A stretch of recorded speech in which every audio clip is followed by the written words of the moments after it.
Okay, somebody asked, can you teach project management basics? So project management in itself is this like huge thing. Like project management is a body of knowledge.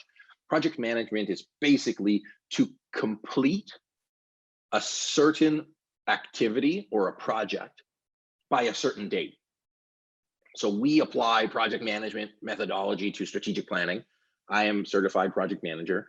It's basically saying, what does the end look like, and work backwards. You'll probably hear that a lot. So there's a thing called the PMBOK, the project management body of knowledge, which has fundamentally the same 5 steps we use for strategic planning, just a little bit different. But the question that came out is, what can you put in place so things don't slip through the cracks?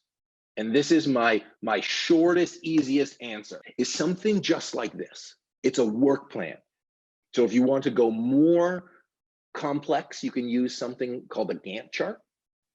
But in terms of project management, figure out what the end is, figure out what that looks like, and look at what are the specific deliverables that have to be done, who's responsible for it, and say a person, like a human being, not multiple human beings and not a department. What is the deliverable? Who's doing it? When is it going to be started? When is it going to be done by? Now, the other concept that I'm just going to touch on is the idea of a critical path. A critical path means the least amount of time an activity can take is a key part of project management. So think of cooking dinner as a project, okay? Let's say you need to make mashed potatoes. I love mashed potatoes, okay? We have this thing, the Taylor gene, is that we can eat an unlimited amount of mashed potatoes. If anybody ever wants to have me for Thanksgiving dinner, if you don't believe me, please, I'm accepting any invitations. Okay, so it means that before you can put the mashed potatoes on the table, they need to be, well, mashed. Before you can mash them, you need to boil them. Before you need to boil them, you need to peel them. And before you can peel them, you need to get them out of the fridge. And before you need to get them out of the fridge, you need to buy them at the store. And each of those things is going to take a certain amount of time.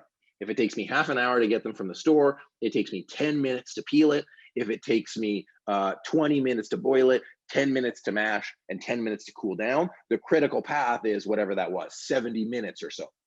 You cannot do it faster than 70 minutes. But if it takes you an extra 5 minutes at the store and an extra 10 minutes to peel it, then it goes up to 90 minutes.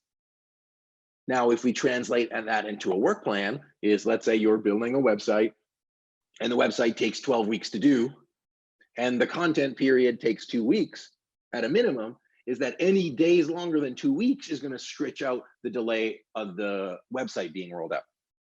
Okay, let's say you are trying to host 20 stakeholder engagement meetings. It means you need to spend the first week and a half reaching out to the stakeholders, and then you need to schedule it. If it delays this one piece on the critical path, the outreach, then you can't do everything by the time you need to do it. So you need to be really clear about what is the timeline for your activity and understand how much time each activity takes.